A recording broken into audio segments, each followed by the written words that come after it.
네, 현장에 차영주 YG경제연구소장 박주용 뉴스토마토 기자 자리해 주셨네요. 안녕하십니까? 네, 안녕하십니까. 네, 반갑습니다.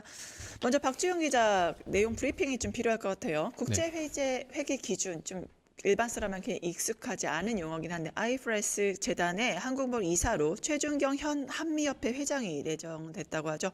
먼저 IFRS 이 재단 이사와 이사회 역할이 먼저 IFRS가 뭔지 소개가 좀 필요할 것 같고요. 이 재단 이사와 그 이사회 역할이 뭔지도 좀 브리핑 부탁드립니다. 네, 우선 국제회계 기준 즉 IFRS 재단이 무엇인지 좀 생소하실 텐데요. 이 기업들이 회계 기준에 따라 재무제표를 만드는데 현재 국제회계 기준을 채택하지 않은 기업들의 재무제표는 신뢰받지 못하고 있는 상황입니다. 현재는 한국채택 국제회계 기준인 KIFRS를 선택해 사용하고 있는데 네. 상장 기업이라면 무조건 KIFRS를 사용해야 합니다. 네. 요약하자면 IFRS는 국제 회계 기준이고 상장 기업은 전부 다 이 기준으로 재무제표를 작성해야 하는데요. 네. 이 뭔가 국제적 기준을 만든다고 하면 권한이 막강한 거 아니냐 이런 기구를 예상하시잖아요. 실제 IFRS 재단 이사회는 이 감독 이사회 밑에서 중요한 의사결정을 내리는 기구입니다. 국제적으로 총 22명의 이사로 구성되어 있고 이 중에 한국 몫으로 1명의 재단 이사가 돼 있고요. 매년 3차례 회의를 열고 있습니다. 여기에 국제회계기준위원회 등 산하기관 위원을 임명하는 권한도 갖고 있고요. 재단의 정관계장과 예산 승인도 담당하고 있습니다. 그런 한마디로 예산부터 인사까지 국제회계질서를 설계하고 운영하는 막강한 역할을 재단 이사회에서 하고 있는 건데요. 특히 IFRS 재단 이사는 한국 국내에서 한국회계기준원장과 쌍벽을 이루면서 국내 회계업계에서 막강한 영향력을 행사하고 있습니다. 국제회계기준 제정 과정에서 이 한국의 의견을 국제에 전달할 수 있는 중요한 통로 역할을 맡고 있기 때문인데요. 이 회계업계 관계자는 이번 IFRS 재단 이사에 대해서 이렇게 얘기했어요. 한국에서는 IFRS 재단 이사하고 회계기준원장이 한 세트로 일하는 구조인데 어떻게 보면 IFRS 재단 이사는 회계의 큰 어른으로 가장 영향력이 있다고 얘기했습니다. 지금 이 최준경 회장이 내정이 된 거잖아요. 네. 내정이 됐다는 사실이 어떻게 확인이 된 거죠? 먼저 최준경 회장, 그러니까 최준경 전 장관은 이 IFRS 재단의 한국목 이사로 곧 발표될 예정인데요. IFRS 재단 산하 기구 관계자는 최 전 장관으로 결정됐다고 이야기를 들었다 이렇게 얘기를 해줬습니다. 최 전 장관과도 직접 이야기를 들었는데요. 저희 뉴스토마토에 공식 발표가 곧 있을 거다. 그러니까 부인은 하지 않은 채 곧 발표가 있을 거니 기다려달라 이 정도만 얘기를 했거든요. 이변이 없는 한 최준경 전 장관은 이석준 농협금융지주 회장에 이어 내년 1월 1일부터 3년간 차기 IFRS 재단 이사로 활동할 것으로 좀 보입니다. 네. 네, 특히 IFR 그 재단에 한국목 이사로 내정된 최준경 회장이 있는데 최준경 회장에 대해서 잘 모르시는 분들이 많을 것 같아요. 박주영 기자 좀 소개해 주시죠. 네, 최준경 전 장관은 이명박 정부에서 지식경제부 장관, 이 지식경제부 장관이 현 정부에서 보면 산업통상부와 그 같은 역할인데 최준경 전 장관은 지식경제부 장관을 지내면서 경제 컨트롤 타워 역할을 맡으며 이른바 MB맨으로 통하고 있습니다. 이 관료 시절엔 최틀러라고 불리기도 했는데요. 이 저돌적인 히틀러다 이렇게 해서 이런 별명이 붙여졌습니다. 이 최준경 전 장관은 한미협회 회장직과 함께 이 삼성물산 사회이사도 겸임하고 있습니다. 2021년부터 현재까지 삼성물산의 사회이사직을 맡고 있는데요. 이 삼성물산은 순환출자 구조의 삼성그룹 지배구조 하에서 가장 정점에 있는 기업입니다. 이와 함께 최준경 전 장관은 전국 한국공인회계사의 회장으로서 회계업계의 큰형이다 이런 평가도 좀 받고 있습니다. 네, 감사합니다. 차영주 소장님, 최근에 삼성생명 비롯해서 국내 생명보험사들의 일탈 회계 허용된 지 3년 만에 종료가 됐다고 알려졌는데 국내 금융당국 또 국제기구가 동일한 해석을 내렸다고요. 예, 요거를 뭐 얘기하기 전에 사전에 우리가 조금 그 과정을 좀 이해를 하셔야 되겠는데요. 네. 우리가 회계 기준이 지금은 IFRS로 적용이 되고 있습니다만 이게 적용이 된 게 2011년이고요. 그 전에 K갑이라는 회계 기준을 썼습니다. 미국도 지금 갑이라는 그 기준을 쓰고 있고요. 어찌 됐든 국제 회계 기준을 도입한 게 2011년이니까 네. 그 이전의 회계 처리와 그 이후의 회계 처리가 달라졌다라고 설명을 드릴 수가 있겠습니다. 가장 중점이 되는 게 이제 삼성생명인데요. 보험사 같은 경우 그 보험 그 계약자들의 돈을 받아서 자산을 운용하게 되는데요. 그 자산을 운용하는 과정에 있어서 삼성생명이 삼성전자 주식을 확보한 게 있는데 그때 당시에 K갑 회계 기준으로 놓고 보면 원가 처리를 하도록 돼 있습니다. 예를 들어서 삼성전자를 5만 원에 샀다. 그러면 장부상에 계속 5만 원에 처리하는 거예요. 10만 원이 됐던 20만 원이 됐던. 그러다가 2011년에 IFRS가 도입이 되고 그 이후에 2023년에 IFRS 17 보험에 대한 회계 기준이 바뀌면서 시가 평가를 바뀌었습니다. 그러니까 그 전에는 우리가 5만 원에 산 것을 5만 원의 장부 가격에 기재를 해도 아무런 문제가 안 됐었는데 지금은 5만 원이 매년 회계를 결산할 때마다 10만 원이 됐던 9만 원이 됐던 이걸 변경하도록 돼 있거든요. 네. 근데 이제 요것을 이제 이렇게 변경하는 것이 삼성생명이 왜 문제가 됐냐라면 이게 이제 결국 보험 계약자 돈으로 산 거기 때문에 보험 계약자들에게 배당을 줘야 되거든요. 근데 이제 삼성생명 입장에서는 원래 취지와 좀 다르다라고 해서 우리를 좀 예외로 인정해다오라고 얘기를 했었던 거죠. 그래서 이제 이것을 예외로 인정을 했었던 상황인데 이게 이제 우리가 그 기자님 말씀하신 회계 기준을 도입하는 그 IFRS에서 약간 예외로 인정해줬는데 소송이 한번 걸렸는데 우리 금융감독원에서도 요 예외는 더 이상 인정 못 해주겠다. 언제까지 우리가 예외를 인정하겠느냐라고 하면서 금융감독원에서도 이 예외는 이제 종결을 해야 된다라고 하면서 논란의 종지부가 찍혔다라고 설명을 드릴 수가 있겠습니다. 네, 차원주 소장님, 그 이번 IFRS 잠정 결론이 이제 사실 국제회계 기준이라고 그냥 표현하시면 됩니다. 예, 그렇게 하고 예. 저는 인터내셔널 파이낸셜 리버리 스탠다드로 하고 싶지만 그냥 예. 국제 회계 기준으로 하겠습니다. 예. 그래서 특정 회사의 회계 문제를 좀 넘어서 국제 정합성. 왜냐하면 이 기준 하나로 기업 평가가 좀 달라진다 이러한 얘기들이 있는데 좀 네. 소개해 주시죠. 그렇습니다. 우리가 이제 자산을 장부가로 평가하느냐, 그다음에 시가로 평가하느냐라는 것이 일단 자산 평가 규모가 다릅니다. 우리가 IFRS가 도입되기 이전만 하더라도 소위 이제 상장사들이 자산재 평가라는 걸 함으로써 자산의 이제 변동성이 컸었습니다. 근데 IFRS가 도입되면서 시가 평가가 되니까 자산재 평가가 의미가 없어져 버렸죠. 그러다 보니까 이 기업이 현재 지금 어떠한 자산을 얼마큼 갖고 있는지가 실시간으로 파악이 가능해지게 된 거죠. 이러한 부분들을 바탕으로 글로벌 투자자들이 우리나라 기업에 대한 자산재 평가라든지 정확한 부분들을 보고 이제 투자를 하면서 투자가 이루어졌다라는 것들이죠. 어차피 회계 기준이라는 것은 우리가 이제 소위 말해서 글로벌 스탠다드, 그다음에 이제 기자님 말씀하신 것처럼 국내 스탠다드가 되기 때문에 이게 누구는 예외를 해주고 누구는 예외를 안 해주게 된다라면 전체적으로 봤을 때 투자자들이 혼란이 올 수밖에 없겠죠. 따라서 정해진 원칙은 물론 기업 입장에서 본다라면 뭐 호불호가 있을 수 있겠죠. 하지만 그렇다 하더라도 이제 기준에 따라서 움직인다라는 점에 있어서는 이번에 검증되고 금융감독원에서 얘기했다라는 것은 상당히 우리나라 자산시장 발전에 의미가 있다라고 저는 그 의미를 부여하고 싶습니다. 박주영 기자, 이런 네. 가운데 IFRS 재단 이사로 최준경 회장 전 장관이 내정된 게 어쨌든 좀 문제가 된다라는 거잖아요. 왜 문제가 되는 겁니까? 우선 이해충돌 논란이 있습니다. 이 삼성물산 사회이사인 최준경 전 장관이 국내 국외회계 문제를 다룰 IFRS 재단 이사를 겸임하게 되면서 이행충돌 논란이 있을 것으로 보이는데요. 앞서 말씀드린 것처럼 삼성물산은 순환출조 구조의 삼성그룹 지배구조의 정점에 있는 기업입니다.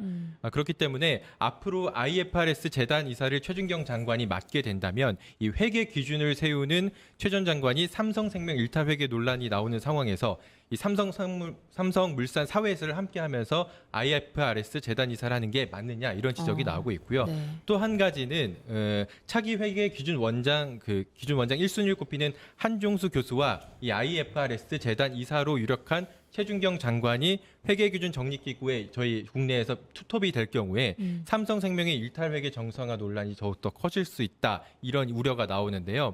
국제와 국내 회계 기준을 만들고 해석하는 민관 기관 모두 삼성과의 이해관계가 얽힌 인물로 구성되기 때문입니다.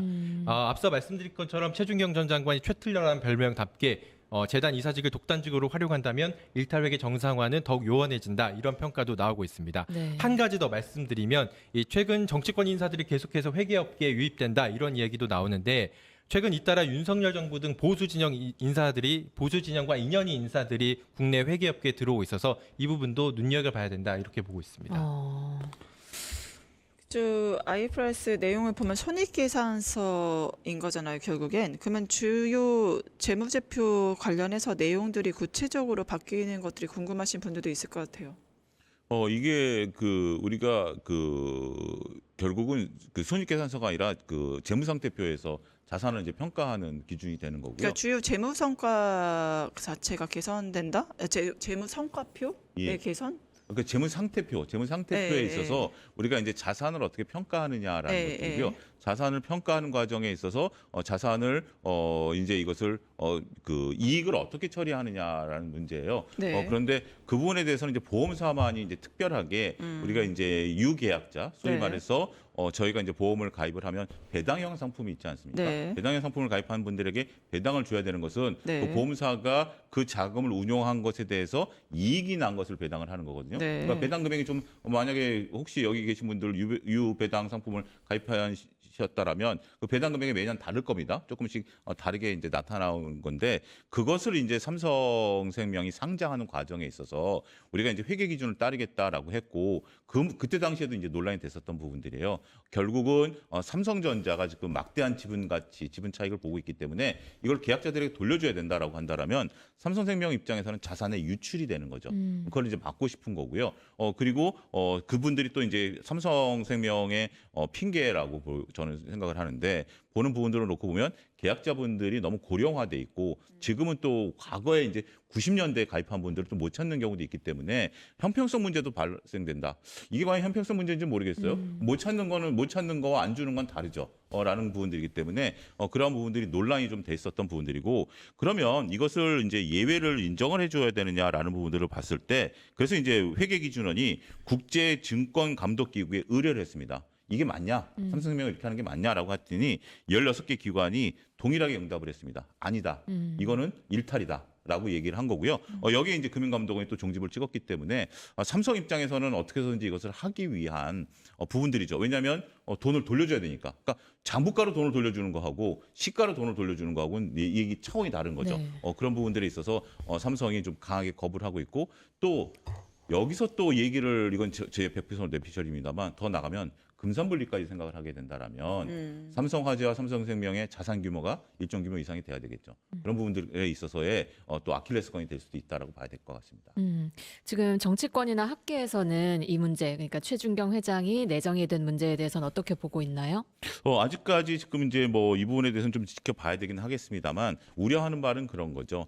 결국 친삼성 인사들이 과거에도 그랬다시피 이런 부분들을 조금 삼성의 유리한 구조로 끌고 가려고 하는 부분들이 분명 존재한다라고 의구심을 지금 이제 나타내는 거죠. 아직 확정된 건 아니지만 어찌됐든 뭐 불편한 것은 사실이고요. 이 부분에 대해서 일부 교수분들은 논란이 있는 인사를 과연 임명하는 것이 맞겠느냐 차제에 그분이 만약에 이런 결정을 우리가 이제 오비라고 표현하잖아요. 이분이 아니어도 그런 결정을 내리는데 이분이 이런 결정을 내리면 이거는 완전히 얘기가 안 되는 거다. 차라리 논란 없는 분을 하는 게 낫지 않겠는가 그런 얘기들이 좀 나오고 있는 것 같습니다. 네. 한국에서 아무래도 삼성의 영향력이 굉장히 크기 때문에 국제 회계 기준을 따르고 싶지 않았을 때 만약에 기존의 회계 기준을 따를 가능성도 좀 있지 않냐, 삼성의 로비력이 엄청나지 않냐 이렇게 보기도 하는데 어떻게 보셨습니까? 저는 근데 이 부분에 대해서는 이제 과거와는 좀 다를 수도 있겠다. 네. 지금 벌써 저희가 뭐 최진경 씨가 임명되기 이전부터 지금 이 논란을 좀 다루고 있는 거 아니겠습니까? 네.